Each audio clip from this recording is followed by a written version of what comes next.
변화산의 영광의 예수님이라는 제목으로 말씀을 전하겠습니다. 괴테라고 하는 독일의 문학가가 파우스트라는 책에서 이야기를 합니다. 인생이 뭔가. 파우스트 박사에게 어느 날 사단 마귀가 찾아왔습니다. 너 힘들지? 예. 내가 너를 평생에 즐겁고 행복하게 해주마 했습니다. 나와 거래를 하자. 그래서 마귀하고 파우스트 박사하고 거래를 했는데 조건이 뭐냐면은 24년 동안에, 앞으로 내가 살아가는 24년 동안에는 불질과 부와 명예와 영광을 다 받게 해주겠다는 겁니다. 근데 24년 후에는 내가 네 생명을 거둬가겠다 이겁니다. 파우스트 박사 입장에 생각해 보니까 괜찮을 것 같아요. 가난하게 사는 것보다 짧고 굳게 살아가겠다. 그래서 마귀하고 이제 언약을 했습니다. 신기하게도요, 언약을 맺고부터는 하는 일마다 다 잘 되는 거예요. 물질이 들어오고 부와 명예와 자녀들과 하여간 모든 일이 형통하는데 얼마나 잘 되는지 몰라요. 그렇게 해서 후딱 24년간이 지나가고 말았습니다. 히브리서 9장 27절에 이렇게 말씀합니다. 같이 봅니다. 시작. 한 번 죽는 것은 사람에게 정하신 것이요 그 후에는 심판이 있으리니. 심판이 있습니다. 우리의 인생도 역시 마찬가지지요. 한 번 죽는 것은 하나님이 정하신 것이고 그 후에는 심판이 있다는 것입니다. 이걸 알아야 돼요. 오늘 본문 말씀을 보면 예수님의 제자들이 예수님과 함께 따로 높은 산에 올라가셨습니다. 이 산이 어떤 산일까? 헐몬산이라고 이야기를 합니다. 헐몬산은 2000m가 넘는 높은 산이에요. 만년설이 덮여 있는 곳이거든요. 근데 12명의 제자들을 데리고 가가지고 12명 중에서 3명만 데리고 좀 더 높은 곳에 올라가셨습니다. 베드로, 야고보, 요한을 데리고 말입니다. 그때에 그 장소에 하나님의 영광이 임하게 되는데 예수님의 옷이 마가복음 9장에 보면은 세상에 빨래하는데 어떤 빨래도 그보다 더 흰 옷이 없더라 할 정도로 흰 옷으로 예수님의 모습이 변형된 겁니다. 뭐가 임한 거요? 하나님의 영광이 임한 거지요. 그리고 누가 나타났습니까? 모세와 엘리야가 나타나서 예수님과 대화하는 모습을 보고 베드로가 너무나 그냥 감격해가지고 자기도 모르게 이렇게 말합니다. 주여, 내가 여기다가 초막 셋을 짓겠습니다. 여러분, 허름한 농막 아닙니다. 초막이라는 말은 그래도 살만한 집 셋을 짓겠다는 거지요. 그래서 하나는 주를 위하여, 다른 하나는 모세를 위하여, 다른 하나는 엘리야를 위해서 하겠습니다. 그러니 우리 여기 삽시다 하는 거지요. 그때에 하늘에서 갑자기 음성이 들려가지고 이렇게 말합니다. 이는 내 사랑하는 아들이요 내 기뻐하는 자니 너희는 저의 말을 들으라. 이런 음성이 듣고, 그리고 황홀해 가지고 있는데 갑자기 베드로가 기절할 정도가 되었습니다. 이때 예수님이 이 황홀해 있는 베드로에게 오셔서 툭 건드리시니까 베드로가 정신을 차리고 보니까 누구 분이었어요? 예수님 혼자 계세요. 이런 광경을 보면서 베드로와 요한에게 우리 주님은 왜 이 모습으로 보여주셨을까요? 자, 먼저 우리는 이 말씀을 읽기 전에 먼저 1절 말씀을 한번 보십시다. 1절 시작. 엿새 후에 예수께서 베드로와 야고보와 그 형제 요한을 데리시고 따로 높은 산에 올라가셨더니. 높은 산에 올라가셨다. 자, 높은 산에 올라가시기 며칠 전에 1절에 보니까 엿새 후에 올라가셨다는 거. 엿새 후에. 그러면 엿새 전에는 무슨 일이 있었는가 한번 생각해 보십시오. 마태복음 16장입니다. 16장에 어떤 사건이 있습니까? 예수님이 베드로에게 묻습니다. 제자들에게 묻습니다. 너희는 인자를 누구라 하느냐? 너희는 나를 누구라 하느냐? 이때 베드로가 뭐라고 고백합니까? 주는 그리스도시요 살아계신 하나님의 아들이십니다. 이 고백을 했습니다. 그러자 예수님이 비로소 뭘 말씀하시냐면은 인자가 십자가에 못 박여 죽였다가 3일 만에 살아나리라 고난에 대해서 말씀을 하십니다.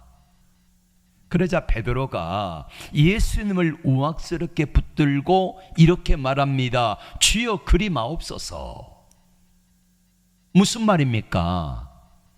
아니 예수님 우리가 3년 반 동안 따라다닌 이유가 뭔데 예수님이 그렇게 허무하게 십자가에 못 박혀 돌아가시면은 우리는 뭐하라는 말입니까? 그러시면 안 됩니다. 예수님 절대 그러시면 안 됩니다. 이렇게 우악스럽게 예수님 붙잡고 말할 때에 예수님 뭐라고 말씀하시냐면은 사단아 내 뒤로 물러가라. 너는 나를 넘어지게 하는 자로다. 이런 사건이 며칠 전에 있었어요. 엿새 전에 그 사건이 있었다는 것입니다. 그리고 엿새 후에 예수님께서 변화산에 올라가셨는데 거기서 그 영광을 보여주신 거예요. 자, 베드로가 예수님께 그렇게 하지 말라고 했을 때에 예수님이 보여주신 천국의 영광, 하늘의 영광, 변화되신 예수님의 모습 속에서 예수님께서는 뭘 제자들에게 보여주길 원하셨을까요? 제자들의 관심은 어디가 있습니까? 세상 나라였지요. 예수님의 관심은 뭐였습니까? 하나님의 나라이지요. 제자들의 관심은 세상 나라고 예수님의 관심은 하나님의 나라인데 하나님의 나라를 이루기 위하여서 예수님이 하셔야 될 일이 무엇입니까? 십자가를 지시고 죽으셨다가 다시 부활하셔야만 되잖아요. 그래야지 우리의 죄와 허물을 짊어지시고 십자가에 죽으셨다가 부활하셔야지 이 죄 문제가 해결이 되기 때문에 예수님께서는 그걸 위해서 이 땅에 오셨다는 거지요.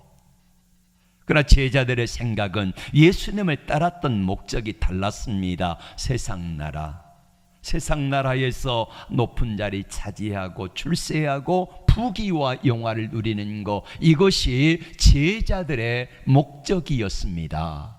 그러나 예수님의 목적은 이 땅에 오셔서 십자가를 지시고 죽으시고 부활을 승천하시고 나서 제자들을 통하여서 하나님의 나라가 이루어지기를 원하셨던 거지요. 예수님이 변화되신 모습을 통하여 제자들에게 보여주시고자 하신 것은 바로 이것입니다. 하늘 영광이 무엇인가? 예수님이 이 땅에 오셨는데 왜 오셨는가를 보여주시는데, 자 5절 말씀 같이 볼까요? 자, 먼저 2절 보겠습니다. 2절 시작. 저희 앞에서 변형되사 그 얼굴이 해같이 빛나며 옷이 빛과 같이 희어졌더라.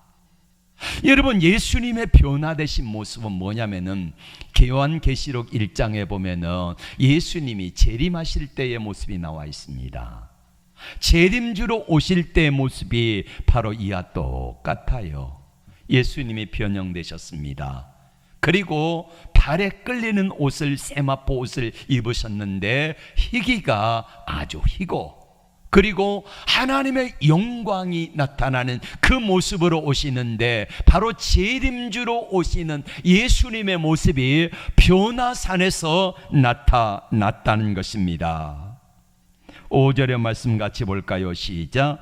말할 때에 호련히 빛난 구름이 저희를 덮으며 구름 속에서 소리가 나서 가로되 이는 내 사랑하는 아들이요 내 기뻐하는 자니 너희는 저의 말을 들으라. 아멘.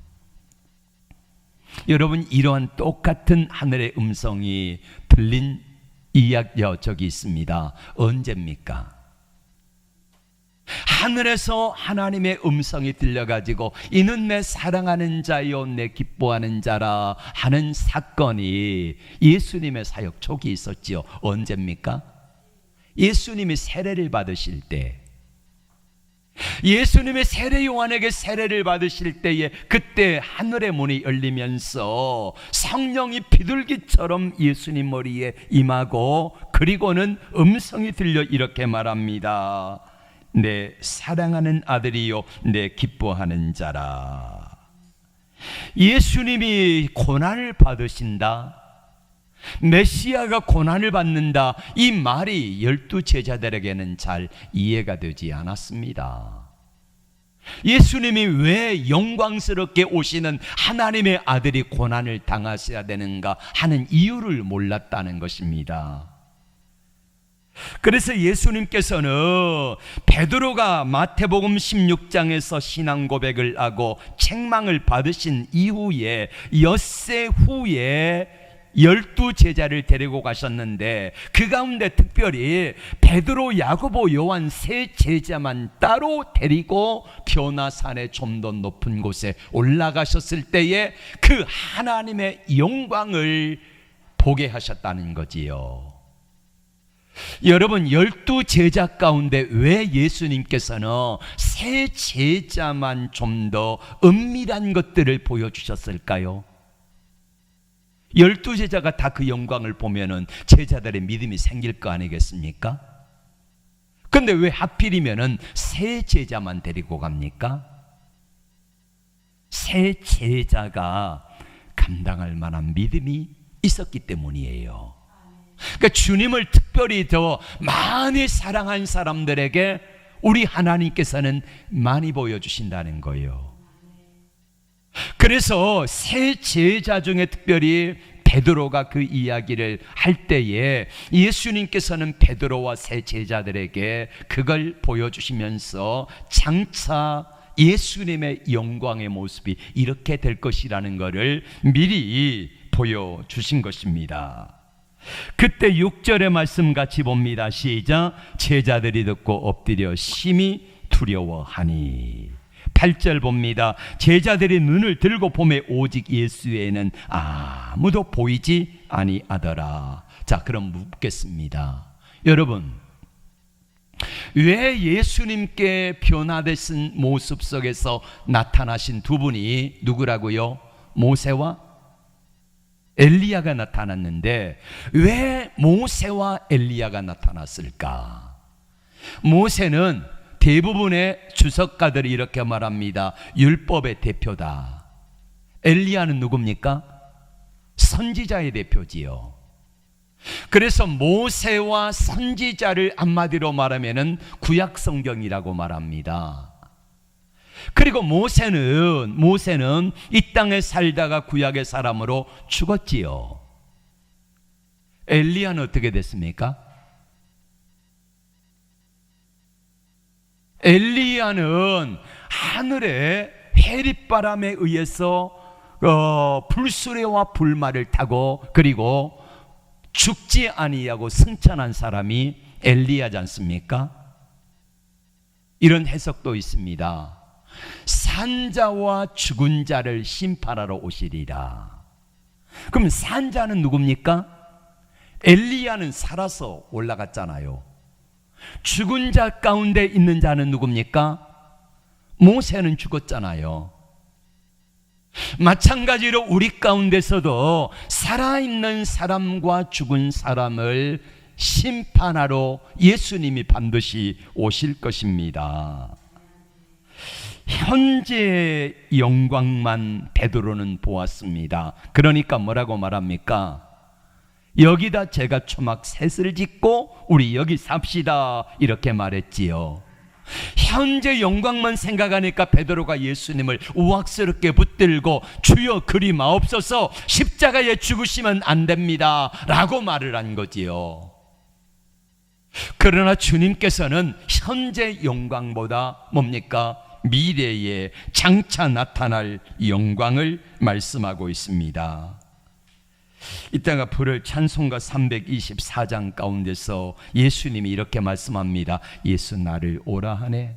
예수 나를 오라 하네. 어디까지 오라고 말합니까? 겟세마네 동산까지 예수 나를 오라 하네. 어디까지 오라 합니까? 심판하실 자리까지 나를 오라 하네. 또 어디까지 오라 합니까? 피땀 흘린 동산까지 예수 나를 오라 하네 라고 말씀합니다. 어디까지 따라가야 합니까? 겟세마네 동산까지, 심판하실 자리까지, 피땀 흘린 동산까지, 그렇게 고난의 길을 따라가면은 무슨 이익이 있어요? 많은 영광 보여주며 너 보았지? 고난을 통과하면은 많은 영광이 있단다. 이거를 우리에게 말씀하시면서 우리에게 이 땅의 영광도 중요하지만은 장차 나타날 영광, 이 땅을 살아가면서 받을 영광도 중요하지만은 장차 하나님 앞에 가서 받을 상급의 영광, 이것이 더 중요하다는 사실을 말씀하고 있습니다. 종교개혁자 칼빈은 죽기 전에, 마지막 죽기 전에 임동을 앞두고 성경 구절을 암송하는데 로마서 8장 18절을 암송했습니다. 암송하는데 한 번, 두 번, 세 번, 네 번 계속해서 말씀을 암송하는데 27번까지 이 말씀을 암송하다가 그리고는 운명했다 그래요. 우리 같이 한번 암송해 봅시다. 시작. 생각컨대 현재 고난은 장차 나타날 영광과 족히 비교할 수 없도다. 생각컨대 현재 고난은 장차 나타날 영광과 좋게 비교할 수 없다. 그리고 27번까지 암송하다가 하나님 나라에 간 거지요. 현재 영광이냐 미래의 영광이냐. 서두에서 말씀드렸던 파우스트 박사의 종말을 이야기하겠습니다. 자, 호화롭게 부귀와 영화를 다 누리며 24년을 살아가는데 금방 24년은 흘러가고 말았습니다. 그리고 마침내 그날 밤이 되었습니다. 사단 마귀가 보낸 사단의 사자가 왔는데 이름은 메피스토펠레스라고 하는 마귀가 왔습니다. 와가지고 이렇게 말합니다. 오늘 밤 12시에서 1시까지 내 영혼을 거두어 가겠다. 준비하라는 거예요. 그리고 파우스트의 내용은 대부분의 이야기가 뭐냐면은 12시부터 1시까지 사단 마귀가 보낸 그 마귀의 종하고 파우스트 박사하고 간다 못 간다 뭐 이렇게 하면서 했던 그 과정들이 자세하게 나와 있는 게 게테의 파우스트의 내용의 전부입니다. 마을 사람들이 파우스트 집에서 그 파우스트 박사 부자요 존경받는 이 사람에게 갑자기 막 집안이 요란하고 큰 소리가 나니까 마을 사람들이 밖에서 막 몰려왔습니다. 몰려와가지고 구경을 하는데 안에서 소리가 나는데 막 뱀이 휙휙 지나다니는 소리, 막 괴상한 괴성 지르는 소리, 이런 것들이 나면서 마지막 순간에 사람 사이에 그러면서 마지막 끌려가며 죽는 장면으로 끝을 맺습니다. 여러분, 괴테가 우리에게 뭘 이야기해 주고 싶었을까요? 우리 인간의 삶이 유한하다는 거지요.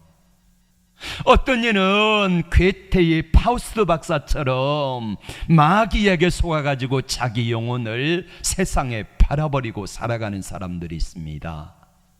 그 대가로 마귀가 주는 세상의 부귀와 영화와 모든 것들을 누리며 살아가지만은 마지막 종말은 비참하게 끝난다는 거지요.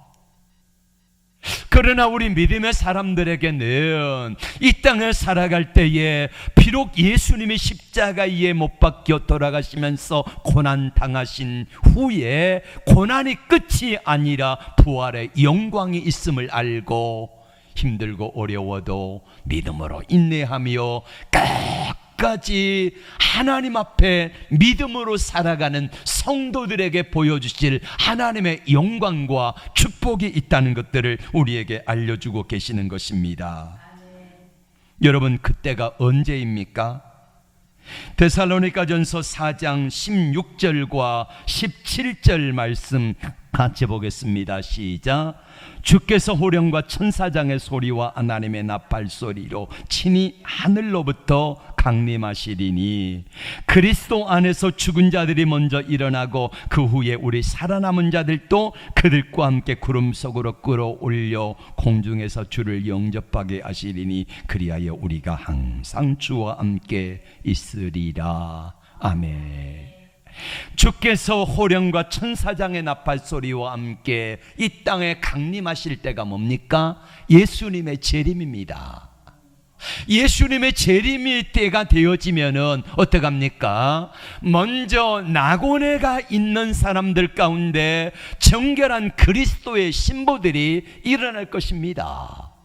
그리고 이 땅에 살아남아 있는 사람들 가운데 정결한 믿음을 가진 사람들이 공중으로 호련히 변화되어서 올라가 가지고 거기에서 어떤 역사가 일어납니까? 천년왕국의 역사가 일어나지요. 어린 양의 혼인잔치, 천년왕국이 계속 되어질 때에 이 땅에 남아있는 사람들이 고난을 당하게 될 것입니다. 풀면 뿔 속에 들어가고 그런 고통을 당하면서 이 슬피 울며 이를 가는 역사가 있게 될 것입니다. 여러분, 베드로는 예수님이 왜 십자가를 지어야 되는지 이해를 못했습니다. 여러분, 영화 범죄도 10호가 나왔대요. 어제 누가 그러더라고요. 그거 재밌다고 보러 간다고. 예. 범죄도 10호가 나올 때 여러분 예고편이라는 게 나오잖아요. 예고편. 예고편을 보면은 여러분 뭘 봅니까? 예고편에 뭐 나와요? 대충 몇 컷만 보여주잖아요. 전부 내용을 다 보려면은 뭘 봐야 됩니까? 본편을 봐야 되잖아요. 예고편이 있고 본편이 있는데 오늘 예수님께서 변화산에 올라가셔서 제자들에게 보여주신 하나님의 영광, 장차 변화되실 예수님의 모습, 그리고 모세와 엘리야가 나타나 가지고 말씀하시는데, 자, 말씀 누가복음 9장 31절, 누가복음 9장 31절. 이거 예수님이 누가복음 9장 31절에 나타나 가지고, 자, 거기에서 모세와 엘리야가 나타나 가지고 뭘 이야기했습니까? 같이 봅니다. 시작. 영광 중에 나타나서 장차 예수께서 예루살렘에서 별세하실 것을 말씀하셨다. 예수님이 뭘 이야기했다는 겁니까? 십자가와 죽음에 대해서 말씀하신 거지요.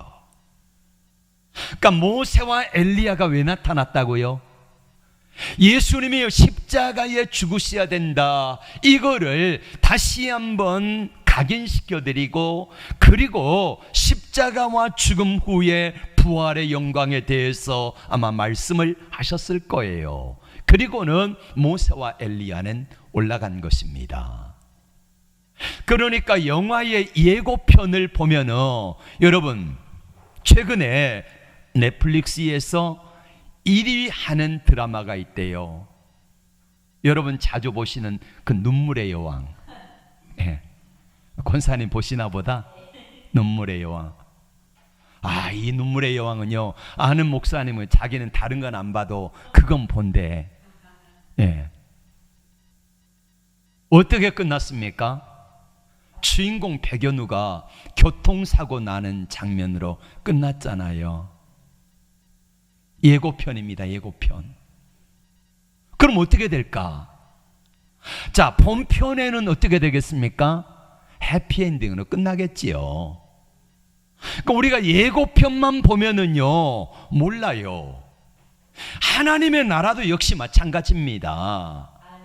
예고편을 보면은 우리 하나님께서 군데군데 성경 말씀 가운데 그리고 군데군데 계시를 통하여서 예고편만 보여주시는 거예요. 왜 그럴까? 예고편을 보여주면서 본편이 있다는 것을 믿으라는 거예요. 그러면은 영화 예고편을 보고 보러 간 사람도 있고 안 본 사람도 간 사람이 있겠지요. 하나님이 보여주신 성경의 예고편 군데군데 몇 커트만 보여주시고 하나님이 보여주신 예고편을 통하여서 하나님이 우리에게 뭘 말씀하고 싶으실까요? 야, 예고편이 전부가 아니다. 본편이 있어. 예. 하나님이 보여주신 예고편을 통하여서 본편이 있음을 알려주시고 우리에게 예고편만 보고도 믿는 믿음의 사람들을 어디로 데려가시는 겁니까? 하나님의 나라로 데려가시는 거예요. 그래서 예고편을 보고 극장에 가가지고 본편을 보는 사람도 있고 안 보는 사람도 있는 것처럼 마찬가지로 하나님의 성경을 통하여서 군데군데 몇 컷만 보여주시는데 여러분 하나님이 자세하게 보여주시면은 안 믿을 사람이 어디에 있겠습니까? 그런데 예수님이 예고편만 보여주시면서 베드로에게 변화산의 영광이라고 하는 예고편을 통하여서 베드로와 제자들에게 믿게 하시는 거지요. 그런데 베드로와 제자들은요, 예수님의 십자가와 부활을 안 믿었습니다. 그러니까 베드로에게 제자들에게 막달라 마리아가 가가지고 부활하셨다 예수님이 이야기했지만은 안 믿었어요. 엠마오로 가는 두 제자들이 베드로와 제자들에 가가지고 부활하신 예수님 만났다 그랬는데 어떻게 했어요? 역시 믿지 아니하였더라 라고 마가복음 16장에 말씀하고 있습니다. 여러분, 천국이 예고편이 아닌 본편처럼 자세하게 서론, 본론, 결론, 기승전결 이거를 마지막까지 다 보여주면은 시원하겠는데 예고편 찔끔 보여주면서 본편을 기대하라 그러잖아요. 우리에게도 역시 마찬가지로 하나님이 보여주신 예고편들이 있습니다. 여러분, 예고편만 보고도 본편을 믿을 수 있는 믿음이 여러분들에게 있기를 주의 이름으로 축원합니다. 자, 파우스트 박사의 마지막 결론, 그렇게 해서 비참한 인생으로 끝이 맺었습니다. 이 땅에는 호화롭게 연락하다가 호화롭게 모든 것들을 연락하며 살아가다가 마지막의 결론은 너무너무 비참하고 허무했습니다. 꼭 누가복음 16장에 나오는 누구와 같아요? 부자와 같습니다. 호화롭게 살아가며 날마다 연락하며 고운 베옷을 입고 그렇게 살았습니다마는 이 사람의 마지막 결론은 뭡니까? 지옥의 불구덩이였습니다. 물 한 방울의 자비도 허락되지 아니하는 곳이었습니다. 많은 사람들에게 세상 영광을 마귀는 보여주면서 하나님의 나라의 영광, 이거를 잃어버리고 살아가도록 우리를 유혹하고 있습니다. 여러분, 세상 영광도 중요하지만 우리에게 가장 궁극적인 목표는 뭐냐면은 세상 영광보다 더 아름답고 너무너무 좋은 하나님의 나라에 장차 나타날 영광이 얼마나 큰 것인가를 알고 그 나라를 준비하며 살아가는 것입니다. 옛날 저희 어릴 때, 못 살 때에 부자들은 설탕을 먹었고 우리는 뭘 먹었습니까? 사카린 먹었지요. 근데 사카린이 발암물질인 거 여러분 아십니까? 발암물질이래요. 이거 많이 먹으면은요 암 걸릴 수 있어요. 지금 단 게 얼마나 많습니까? 사카린보다 더 달고 맛있는 그 해도 되지 않는 설탕이 있어요. 그보다 더 귀한 게 뭡니까? 단 거. 꿀이 있잖아요. 꿀. 네. 그러면 여러분, 사카린을 주면 여러분 사카린 먹겠습니까? 안 먹지요. 왜 안 먹어요? 사카린보다 더 좋은 설탕도 있고 그보다 몇 배나 몸에 좋은 꿀도 있는데 이건 놔두고 사카린 먹을 사람이 어디가 있어요?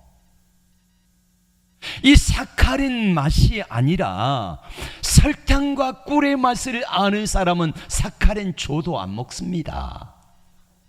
우리 하나님의 하늘의 영광의 맛이 얼마나 좋은 것이 이거를 아는 사람들은 하나님의 영광을 이것들 붙잡고 있지, 세상 영광이라고 아는 사카린이 아무리 달고 맛있어 보여도 이 하나님의 영광 때문에 세상 영광을 이거를 과감하게 포기하고 이 영광을 붙들고 끝까지 믿음으로 살아내는 사람들에게 하나님의 특별한 은혜가 있을 줄로 믿습니다.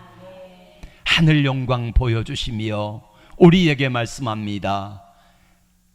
심판하실 자리까지, 겟세마네 동산까지 예수 나를 오라 하네, 거기까지 주님을 따라가겠다고 하는 우리의 모두의 고백이 되어지기를 원합니다. 기도합니다. 주님, 베드로에게 보여주신 변화